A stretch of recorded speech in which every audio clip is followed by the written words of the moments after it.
What if I told you that everything you thought you knew about my life was a lie? What if I told you that behind the red carpet smiles, the glamorous public appearances, and the ideal family facade, there was a darkness that no one saw coming? You know, the headlines, the pictures, the perfect marriage. You thought you saw it all, but what if I told you it was all an illusion? For 19 years I stayed silent, thinking that I could keep up the perfect image. I thought if I just did my job as a wife and mother, if I kept the family together in front of the cameras, everything would be okay. But at 58, I can't stay silent anymore. The truth is too heavy to carry, and it's time I told you about the marriage everyone thought was perfect. My marriage to Keith Urban, the one the world envied, was never what it seemed.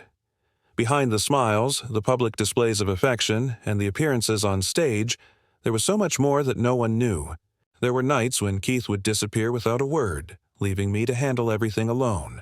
Nights when I had to protect my daughters from the harsh glare of the paparazzi, from a world that pried too deeply into our private lives. I tried to convince myself that I could fix it all. I told myself, I can help him. I can save this. I can do it all. I thought my love, my devotion would be enough to heal the cracks that were forming in our family. But it wasn't. The truth is, I wasn't just losing my marriage. I was losing my family, my sense of self, and my ability to protect my children from the very thing that was destroying us, the constant scrutiny of the world around us. And now, after all these years of silence, I'm finally ready to tell you the truth, the real story behind the headlines. The story of how a love that once seemed like a fairy tale turned into something much darker. You think you know the story. You've seen the photos, the happy moments we shared on the red carpet, holding hands in front of cameras. You saw the perfect couple, the doting parents, the image we worked so hard to maintain. But you didn't see what happened behind closed doors. You didn't see the lonely nights, the constant pressure, and the emotional toll it took on all of us. You didn't see how our children, Sunday Rose and Faith Margaret, were affected by everything that was happening. Sunday Rose, my firstborn, once the light of my life, the little girl who was my constant companion, began to grow cold. I watched as she withdrew into herself, locking herself in her room, refusing to speak to me or anyone else. The girl who had always been my angel seemed to slip away, and I didn't know how to reach her. Faith, our younger daughter, became even quieter, retreating into a shell of herself. The laughter that once filled our home turned to silence. It was as if my children were vanishing before my eyes, and I was powerless to stop it. What I failed to realize until it was too late was that I wasn't just losing my marriage, I was losing my family, my connection to my children. The world didn't see that. All they saw were the headlines, the photographs, the wild stories. They didn't see the pain in my daughter's eyes. They didn't see the sleepless nights, the silent tears, or the emotional scars we all carried. And what's worse, I didn't know how to fix it. I thought I could do everything. I thought I could make things better for Keith, for Sunday, for Faith. But no amount of love, no amount of sacrifice could change what had already broken. I remember the first time I realized that things had changed, when Sunday, who had always been so loving and open with me, began to pull away. I knocked on her door one night, trying to reach her, trying to offer her comfort. But she refused to speak to me. I heard her voice from behind the door, muffled by music. "Stop trying, Mom. You only ever remembered being a wife, never a mom." Those words stung. They hit me harder than anything I had ever heard.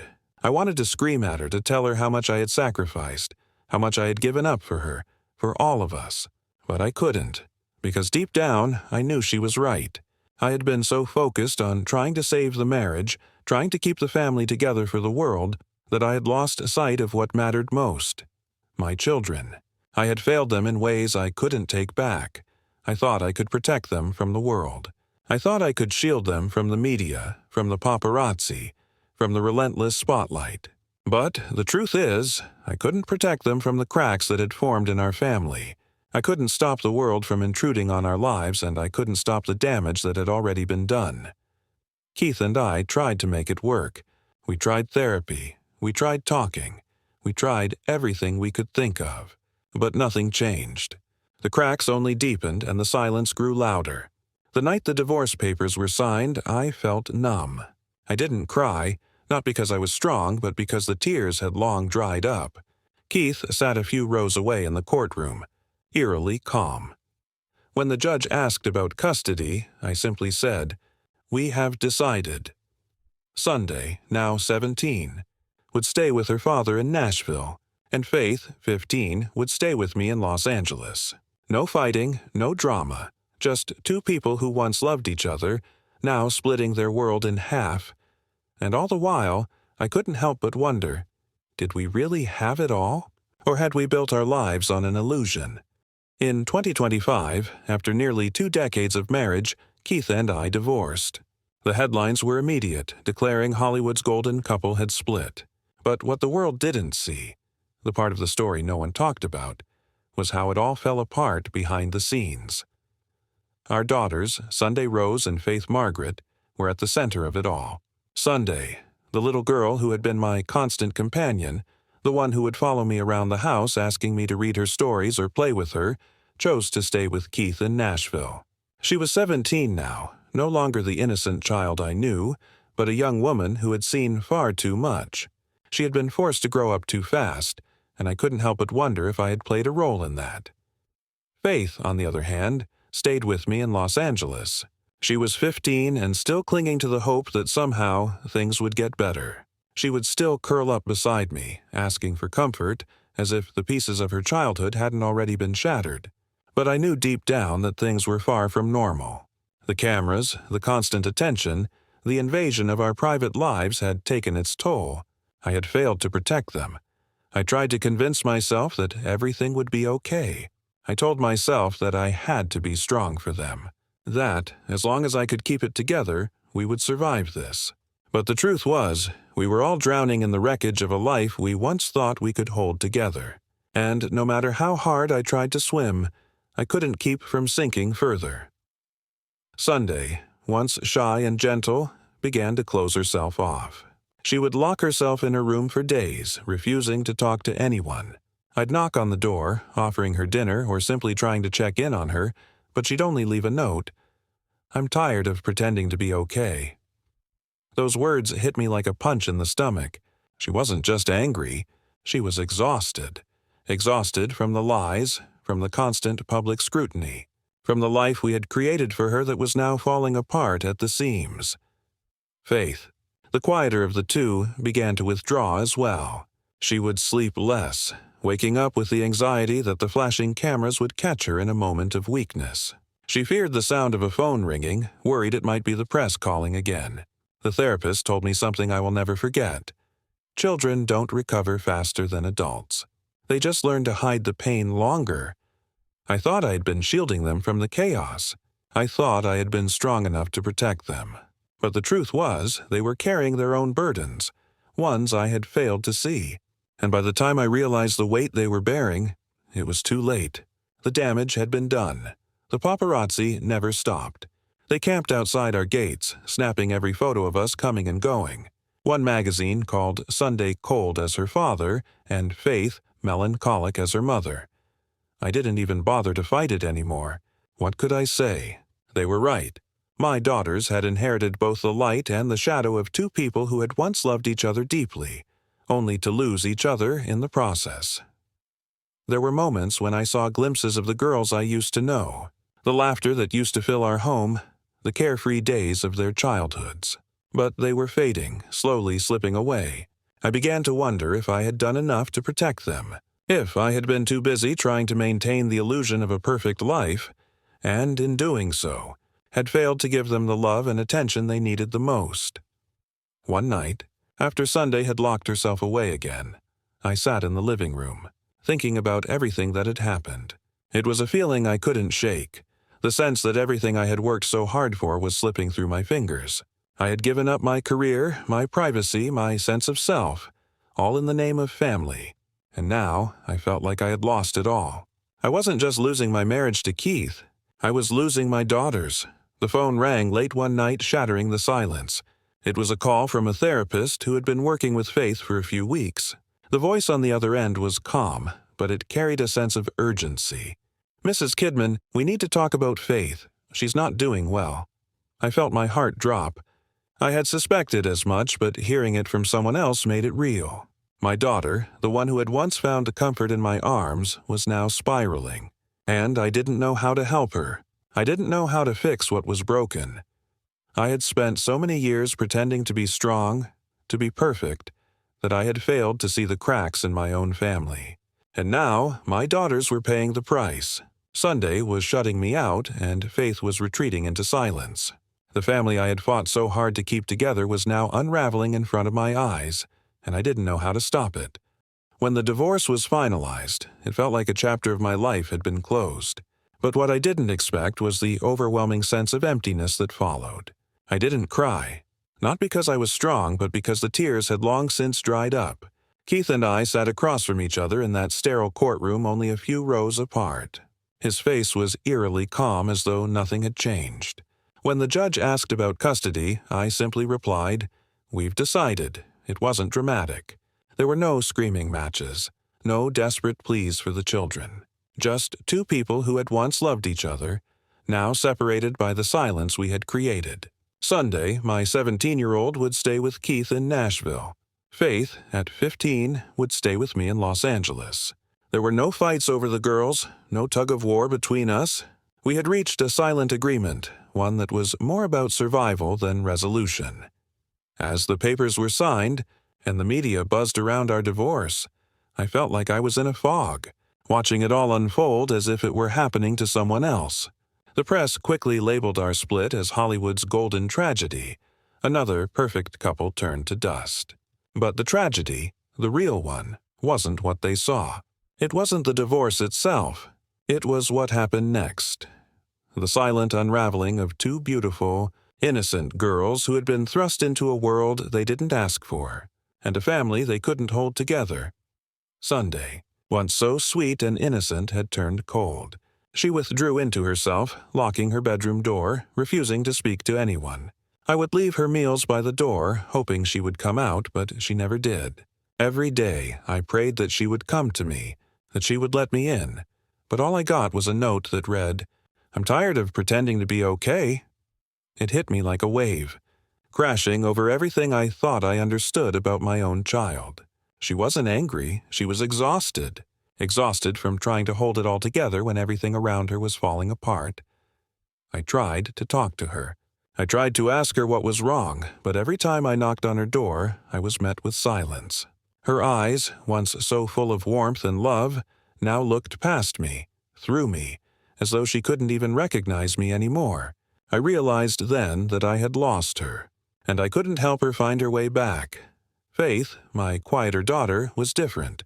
She didn't shut herself off the way Sunday did, but she became more withdrawn, more anxious. She was scared of the cameras, of the noise, of the constant pressure that came with being part of this family. She feared the sound of the phone ringing, the chance that it could be another tabloid calling for comment. I had to take her to a therapist, hoping to find some way to help her cope.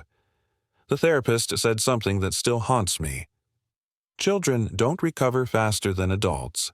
They just learn to hide the pain longer. I couldn't help but wonder how long Faith had been hiding her pain, how long she had been carrying the burden of this life without anyone noticing.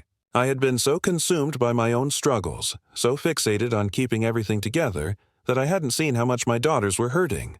And I wasn't the only one. Keith, too, was lost in his own world of addiction and fame, leaving me to shoulder everything. I remember one night, when the house was still and quiet, I walked past Faith's room. The door was slightly open, and I saw her sitting at her desk, staring at a sketchbook. I quietly approached, and when she heard me, she turned the page. There, drawn in bold strokes, was a picture of me and Keith. Our faces distorted, as though we were not even human, but broken fragments of something that once was. Below the sketch, in block letters, were the words, "Family equals broken frame." It felt like a punch in the gut. This was how my daughter saw her family. Broken, shattered, beyond repair. And as much as it hurt to admit it, I realized she was right. The frame that once held us together was cracked, and no matter how many times I tried to glue it back, the pieces would never fit perfectly again. Faith's quiet sadness was consuming her, But it was Sunday's complete withdrawal that terrified me the most. I had no idea how to reach her anymore. I had no idea how to bring her back from the place she had retreated to. I spent so many nights lying awake, wondering where it had all gone wrong. Was it the fame? Was it the constant pressure of the spotlight? Or was it simply that I hadn't been the mother they needed when they needed me the most? I had spent years trying to hold it all together, trying to maintain the perfect image of a happy family, and in doing so, I had neglected the one thing that truly mattered: my children. And now it was too late. The more I tried to fix things, the further they slipped from my grasp. The paparazzi continued to haunt us, snapping photos at every corner. One magazine called Sunday cold as her father, and Faith melancholic as her mother. I read the articles, folded the paper, and threw it away. But deep down, I knew they were right. I had been so consumed with keeping up the illusion of happiness that I hadn't seen how broken we really were. Keith and I tried therapy. We tried talking, but nothing worked. The gap between us grew wider, and the love that had once united us seemed to slip through my fingers like sand. I was losing everything I had worked so hard to protect. Hollywood has a way of making everything seem perfect from the outside. The smiles, the accolades, the golden moments on red carpets, everything appears shiny, flawless. But what no one tells you, what no one ever dares to speak of, is the cost of that perfection. And in our case, that cost was far greater than I ever imagined. As the years went on, the cracks in our family became too big to ignore. The media watched every move we made, ready to pounce on any weakness, any sign of imperfection. Our lives were no longer our own. They were a commodity, a story for the world to consume. And the toll it took on my daughters, on my marriage, was something I could never have prepared for. When we moved to Los Angeles after the divorce, I hoped for a fresh start, a chance to build something new with my girls, away from the prying eyes of the press. But Hollywood has a way of following you, even when you think you've escaped it. The paparazzi never stopped. They camped outside our house, waiting for the smallest sign of weakness, the smallest moment of vulnerability. They didn't care about our pain. They didn't care about the hurt we were all carrying. They just wanted their shot. It was Sunday's transformation that hit me hardest. The sweet, gentle girl I had once known was now a young woman with walls so high I couldn't reach her anymore. She began to distance herself, choosing to spend time with older crowds, hiding in the corners of parties, doing anything to escape the reality of our broken family. I found out she was going to parties in Beverly Hills where kids much older than her were drinking and smoking. One night, the call came at 1 a.m., Mrs. Kidman. "We found your daughter in a parking lot in Malibu. She's fine, but a little drunk. We're bringing her to you now." My heart sank. I didn't know what to think, how to feel. I drove to pick her up, my mind racing with fear and anger. When I saw her sitting in the back of the police car, eyes red and distant, I didn't know what to say. I asked her, "Why are you doing this, Sunday?" She stared out the window, her voice barely above a whisper. "Because I don't want to remember." Those words, spoken so softly, cut deeper than anything I had ever heard. She wasn't just acting out. She was running from the past, from the brokenness of our family, from the pain she couldn't escape. And I had no idea how to help her. I realized then that all the fame, all the success, all the recognition in the world meant nothing if I couldn't be there for my daughters. They didn't need a movie star mother. They needed me, the real me, the one who could offer them comfort, stability, and love without the pressure of cameras or red carpets. But by the time I understood that, it was too late. Faith, my quieter, more reserved daughter, was struggling in her own way. She wasn't rebelling like Sunday, but she was slipping away. She spent hours sitting alone in parks, sketching in her notebook, drawing pictures of our family in fragments. One day, I found a drawing she had done, me and Keith, both with broken faces, the lines jagged and sharp, like we were no longer human. I took the drawing in my hands, and I knew, without a doubt, that she was right. We were broken. Our family had been shattered, and I had failed to put the pieces back together. But it wasn't just the pain of the divorce that was breaking my children. It was the fame, the constant scrutiny, the fact that they were forced to live their lives in front of the world. I had given them everything I thought they needed: financial security, a beautiful home, a life full of opportunities. But I had failed to give them what they needed most: my presence. I had spent so much time trying to balance the demands of my career and my family that I lost sight of what really mattered.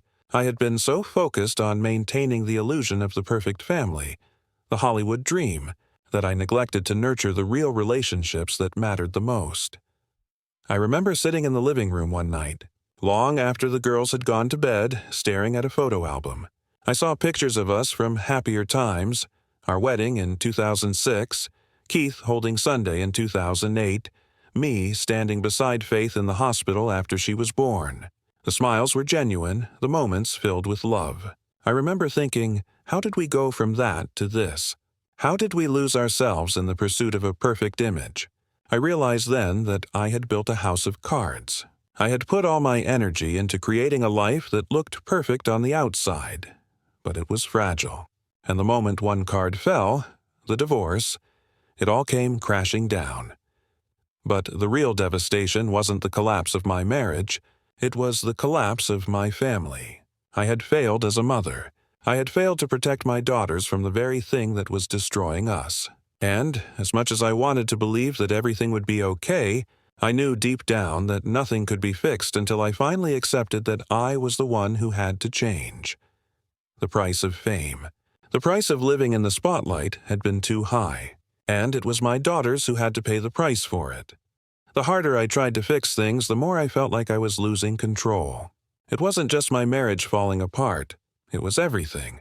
My daughters were slipping through my fingers, and I could do nothing to stop it. One night, Sunday disappeared.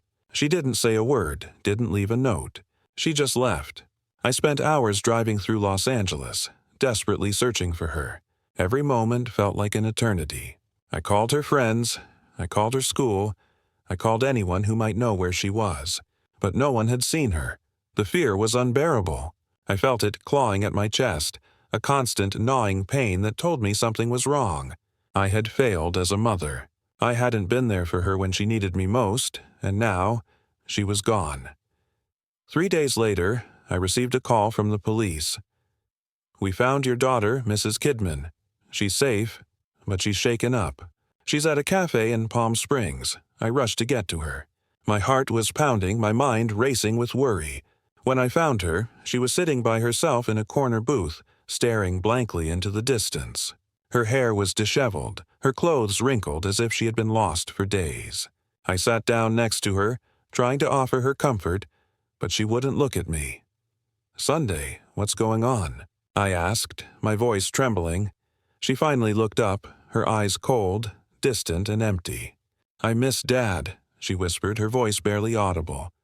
Those words hit me like a freight train. I knew she missed him, of course I did, but hearing her say it out loud in that hollow, broken way shattered me. For a brief moment I saw the little girl I had once known, the one who was full of life and joy, the one who had always turned to me for comfort. And now she was a stranger.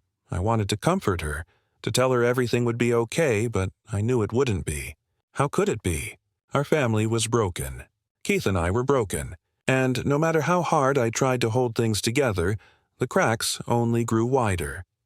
When we returned home, I couldn't shake the feeling that I was losing her. Sunday was no longer the little girl I could protect, the child who would run into my arms for comfort. She was a young woman, angry and hurt, and I couldn't reach her anymore. The walls she had built around herself were too high, too thick, and I was powerless to break them down. The next few days were a blur. Sunday locked herself in her room, and Faith, who had always been quieter, started to withdraw as well. She became more and more anxious, terrified of the paparazzi, the cameras, the constant presence of the press in our lives. I saw the toll it was taking on her.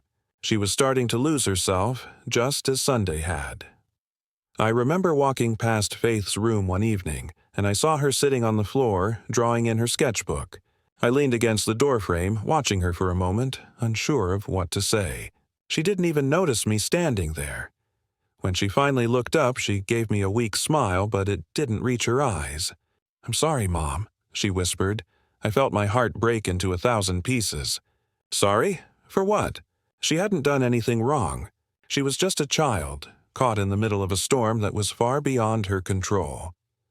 I walked into her room and sat down beside her. You don't need to apologize for anything, sweetheart. I'm the one who's sorry. I'm the one who let this happen. She shook her head. No, Mom, you didn't let anything happen. It just is. And I'm tired of pretending like it's not. Her words cut through me like a knife. She was right. We were all pretending. We were pretending that everything was okay when it was falling apart around us. Faith picked up her sketchbook and opened it to a new page. I drew something, she said softly. She turned the book toward me and I saw a drawing of a family. But it wasn't our family. The figures were all distorted, the edges jagged, the faces half-formed. And underneath, in bold, messy letters, it read, "Family equals broken frame." I couldn't even speak.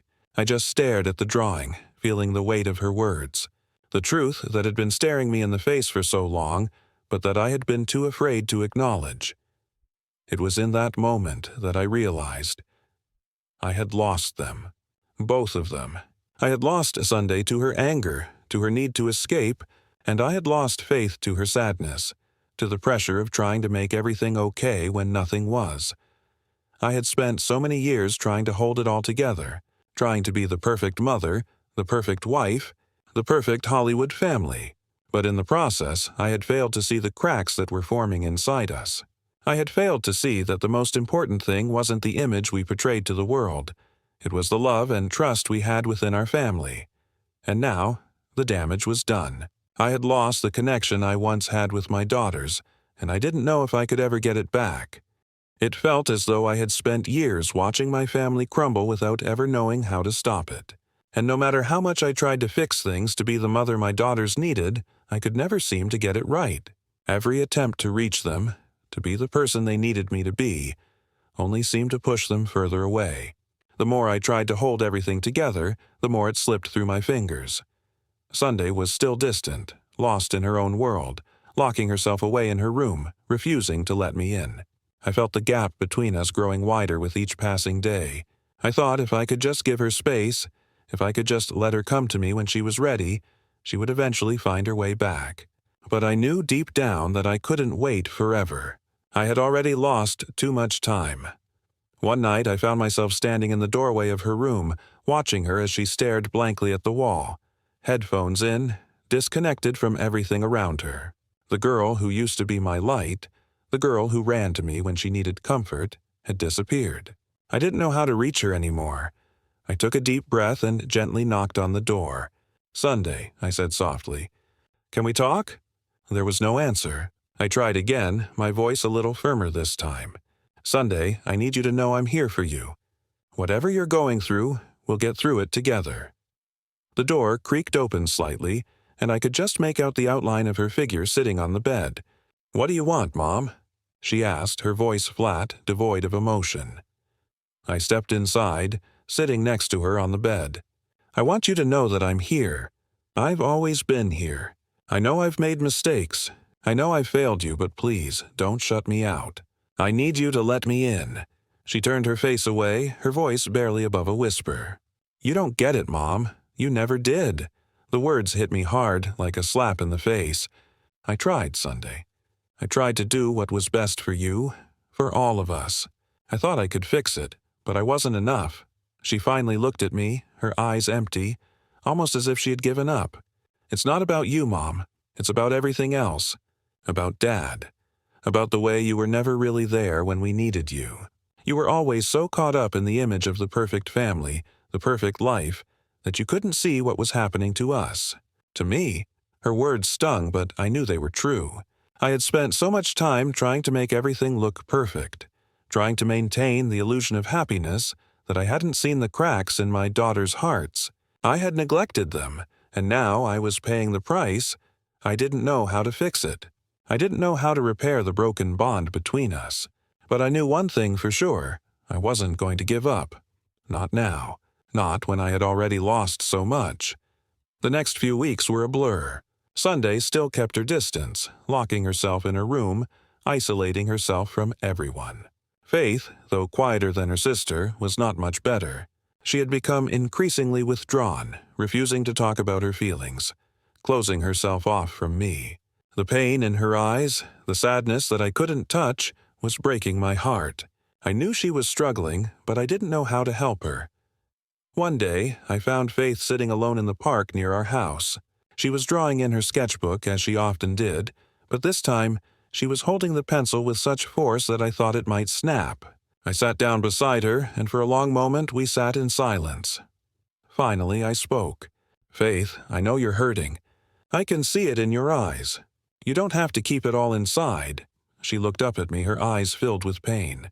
"I just want things to go back to the way they were, before everything changed, before all the fighting, before everything became so broken."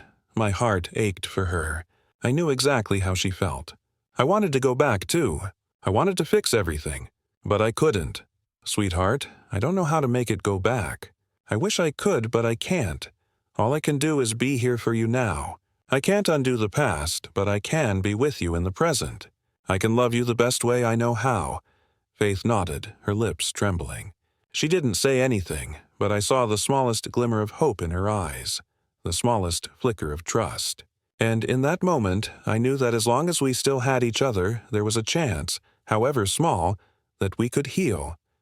But the road ahead was long, and the healing wouldn't come quickly. There were days when I felt completely helpless, when I felt like I would never get my daughters back. And then there were days when I saw the slightest change, a smile from Faith, a brief conversation with Sunday. It was slow, but it was something. One night, as I lay in bed, staring at the ceiling, I thought about everything we had been through. The divorce, the media frenzy, the pain we had all endured. I thought about the person I had become, and I wondered if I could ever be the mother my daughters needed. I wondered if I had already lost them forever. But as I lay there, I knew one thing for sure. I wasn't going to give up on them. Not now. Not ever. And maybe, just maybe, we could find our way back to each other. The days blurred together as I continued to struggle with the aftermath of the divorce. The house was quieter now, the echoes of our once full family fading into the background.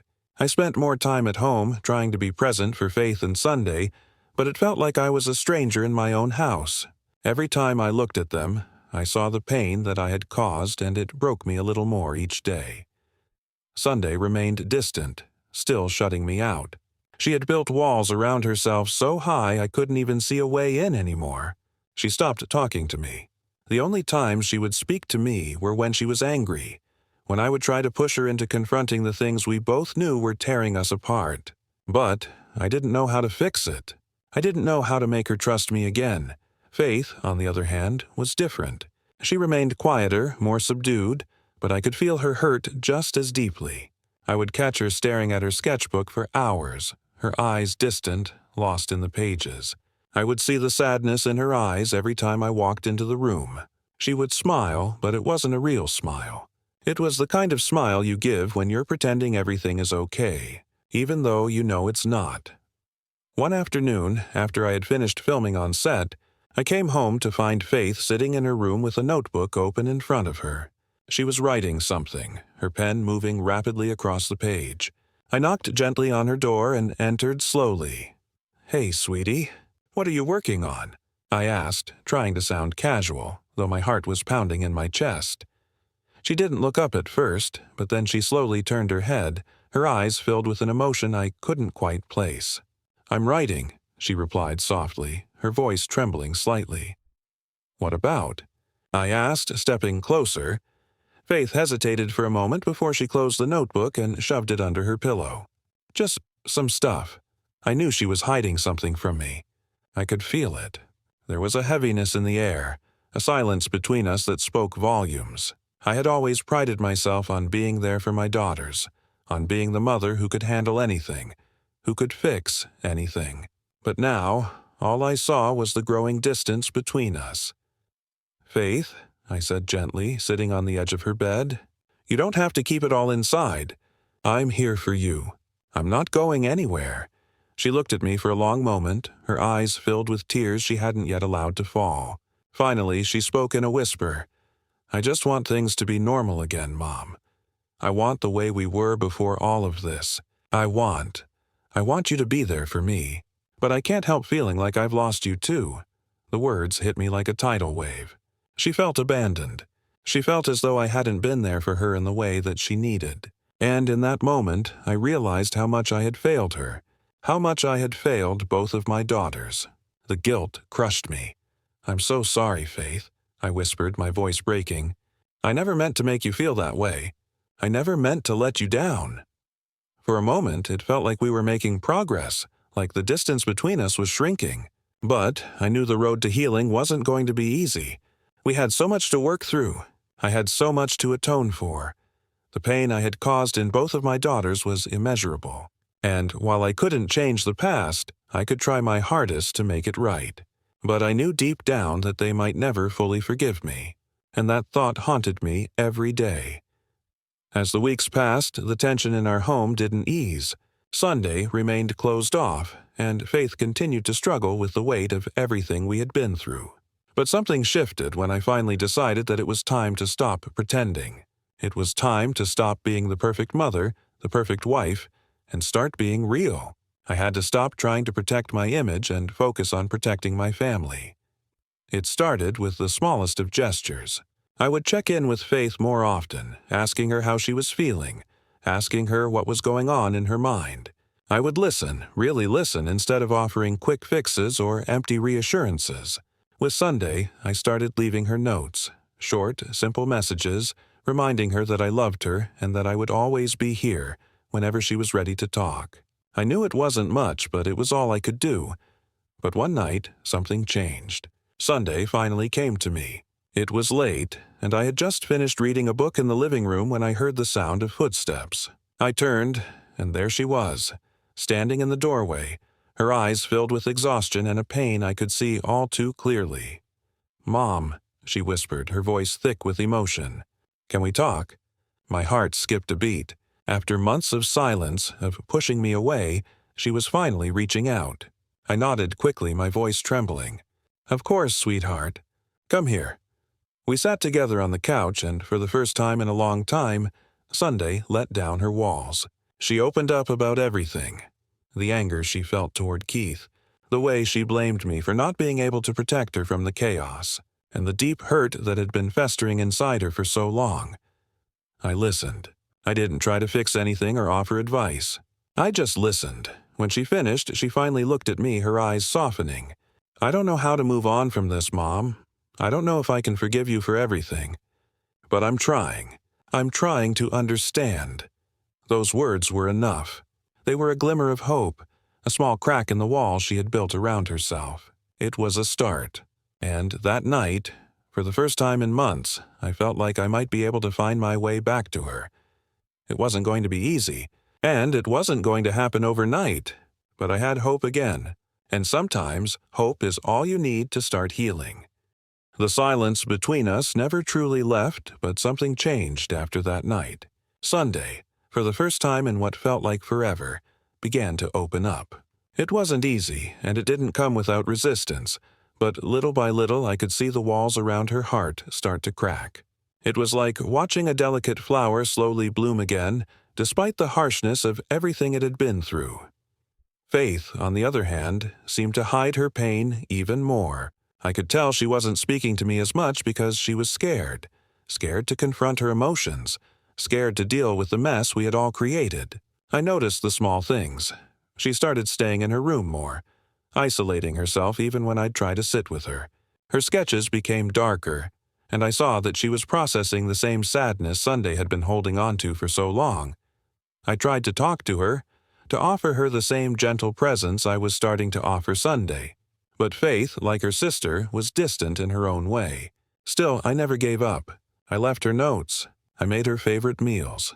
I tried my best to show up for her, even when it felt like she was slipping through my fingers. One evening, after dinner, I noticed she wasn't in her usual spot on the couch. I looked around the house, then heard the faint sound of piano keys from the other room. I walked in to find Faith playing softly, her fingers gliding over the keys in a way that seemed almost mechanical, like she was lost in the music. I stood there for a moment, watching her. There was something haunting about the way she played. Her movements were slow, almost as if she were pouring every bit of her sorrow into the notes.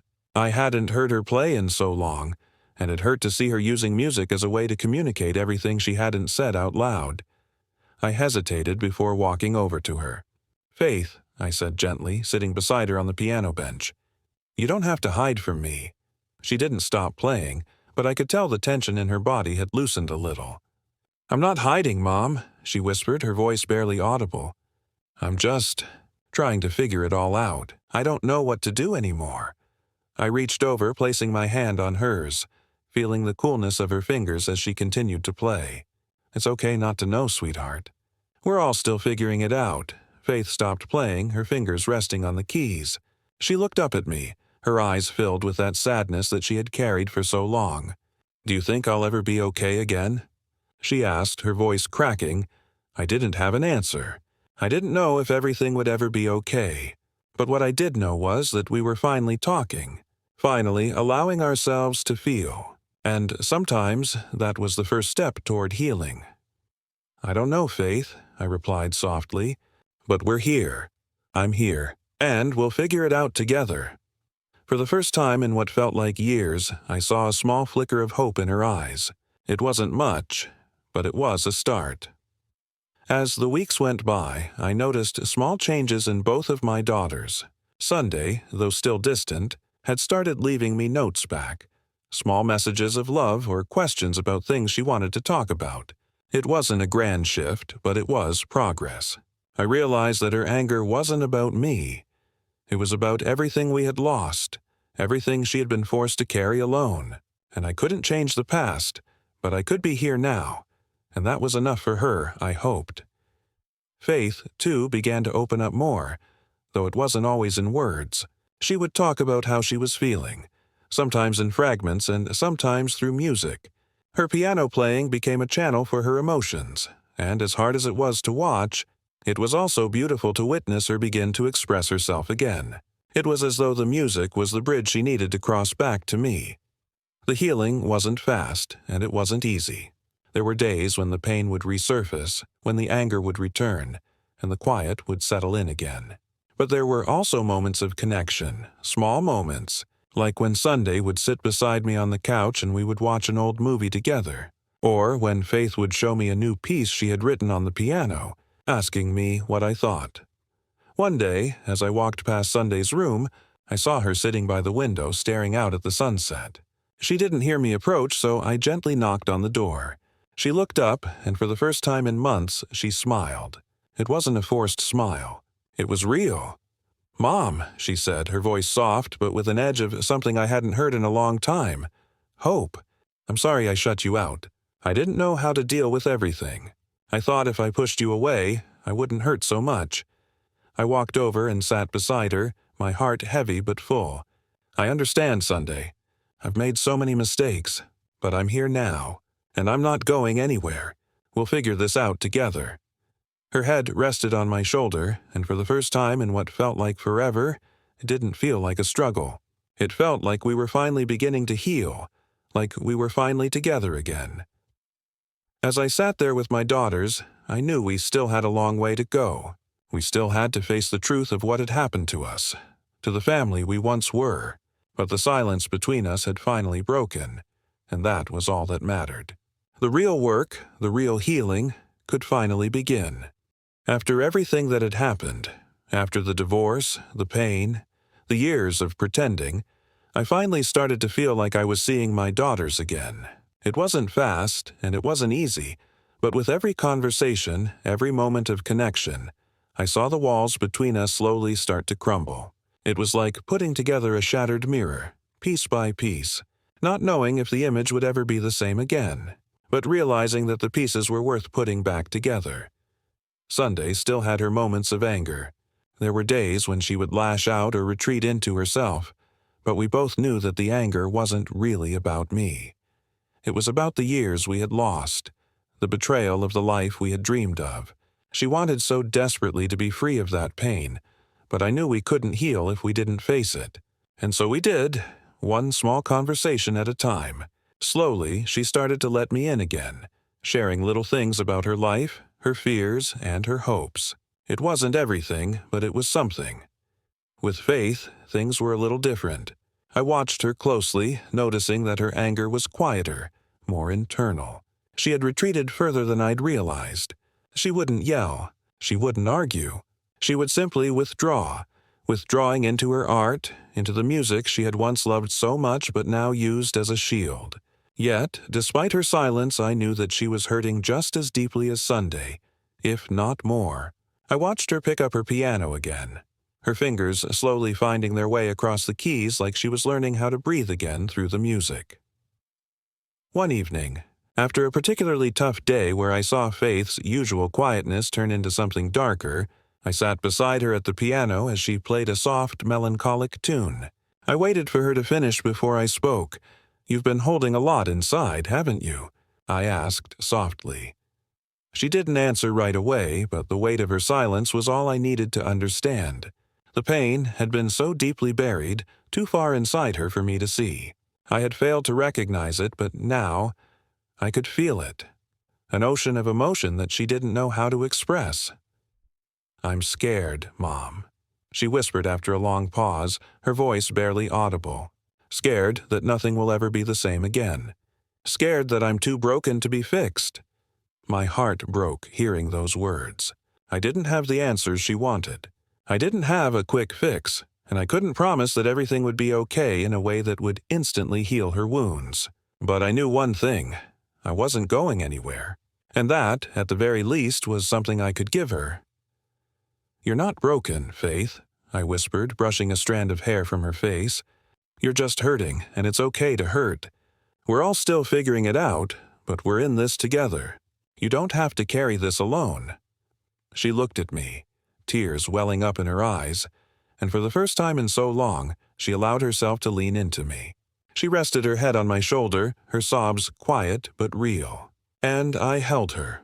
I held her as if it were the only thing I knew how to do, the only thing that mattered anymore. The days after that moment weren't perfect. Faith still had her moments of retreat, and Sunday still struggled with her anger. But we began to find our way forward, a path that wasn't about forgetting the past, but about accepting it. The reality was that we would always be a family that had been through something difficult, something painful, but it didn't mean we had to be broken forever. A few weeks later, something happened that showed me just how far we had come. Sunday, who had kept her distance for so long, sat down with me one morning at breakfast. She didn't speak at first, but when she finally looked up, her eyes were softer than they had been in years. "Mom, I know I've been angry," she said quietly, "but I want you to know that I don't blame you anymore. I understand now that you were trying your best, even if it didn't always feel like it. I need time, but I want to try." Her words felt like a weight lifting off my chest. I didn't know if I would ever completely heal the wounds between us, but hearing her say those words made me realize that maybe, just maybe, we were starting to find our way back.